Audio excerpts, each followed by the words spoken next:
নিজের তো না এত লজ্জা শরম লাগে অন্য মানুষের কিছু দেখলে আর কি, নিজেরগুলো তো যাক, নিজেরগুলা নিজে অন্যায় করলে যদি সে অন্যায় লজ্জা লাগে কোনো সমস্যা নেই। অন্য কেউ এমন এমন অন্যায় করে, এমন এমন কথা বলে যেগুলোর জন্য নিজেরই লজ্জা লাগে, মনে কর মুখ এইভাবে ডাকি রেখে চোখগুলোও ঘুরি রাখতে মনে চায় এইভাবে, ঠিক আর কি ইয়ের মতো, এই যে লোকটার কথার মতো আর কি, যিনি আমাদের বিদ্যুৎ প্রতিমন্ত্রী। তো তার কথা 100 ভাগ দেশে বিদ্যুৎ আছে, সকাল থেকে অন্তত নইলেও 5বার কল দিয়েছি বাড়িতে, একবারও কথা বলতে পারি নাই বা একবারও পাই নাই।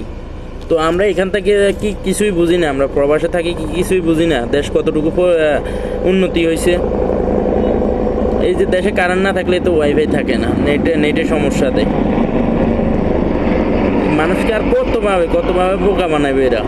মানুষ এতই এখনো কি এতই বোকা আছে না?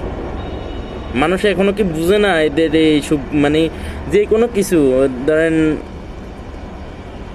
জনগণের ইয়ে ছাড়া, জনগণের সিলেকশন ছাড়া যারাই এইভাবে হইব তাদের কথাবার্তা এরকম হইব, ঠিক আছে? তার ছেঁড়া কথাবার্তা বাইরে হইব।